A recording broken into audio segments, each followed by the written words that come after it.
Channel అండి. భారతం చేతి వంటకు స్వాగతం. పెసరపప్పు పొట్లకాయ పెసరపప్పు ఫ్రై ఎలా చేయాలని చూపిస్తాను. పొట్లకాయ ముక్కలండి ఇలా కట్ చేసుకున్నాం, ఇందులో వేసి ఉడకబెట్టుకున్నాం. ఒక 10 నిమిషాలు, ఒక 5 నిమిషాలైనా నానబెట్టుకున్నాను. కడిగి 3 సార్లు కడిగి నానబెట్టుకున్నాను. దీన్ని ఇలా కచ్చిప్లో పెట్టుకోవాలి. ఇట్లా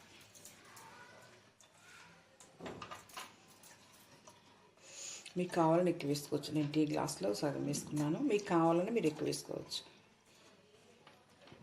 అవి 2 పొట్లకాయలండి నేను తీసుకున్నాను. మీకు కావాలని ఎక్కువ వేసుకోవచ్చు. దీన్ని ఇలా చుట్టుకోవాలి, ఇట్లా ఊడిపోకోకుండా. వాటర్ ఇలా పోసుకోవాలి, గిన్నెలో వాటర్లో ఉడకబెట్టుకోవాలి. ముక్కలు ముందు దాకా పోసుకోండి. వాటర్ ముక్కలు ఉడకాలి. ఈ ముక్కలు ఇలా పెట్టుకోవాలి. పెసరపప్పుని ఇట్లా పెట్టుకోవాలి. దీన్ని స్టవ్ మీద పెట్టు.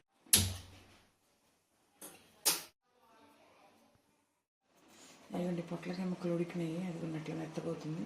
తీసేసుకున్నాం. పొట్లకాయల్లో ఉన్న నీళ్ళు ఉంచేసానండి. పొట్లకాయ పప్పు బయట తీస్తున్నాను.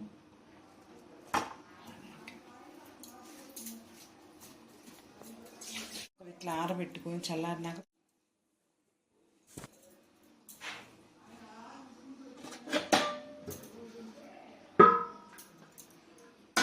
ఇలా ముక్కల్ని ఆరబెట్టుకొని ఇవి చల్లారినాక క్లాత్లో పిండుకోవాలి.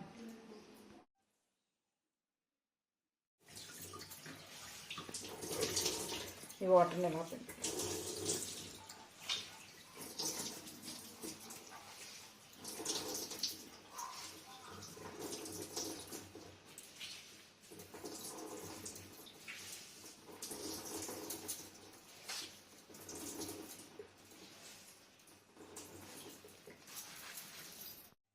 ఆయిల్ వేస్తున్నామండి.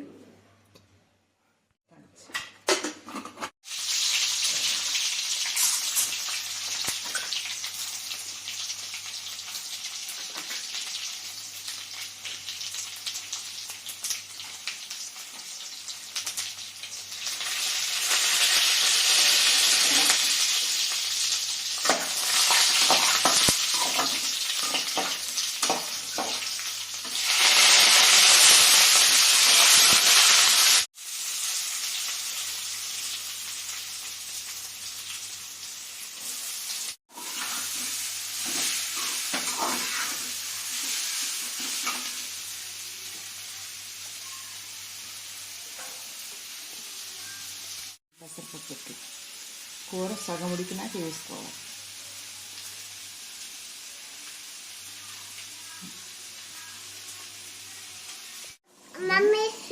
సాల్ట్ వేసానండి, పసుపు వేసుకుందాం. మిగతా టేస్ట్ తగ్గట్టు మీరు వేసుకోండి.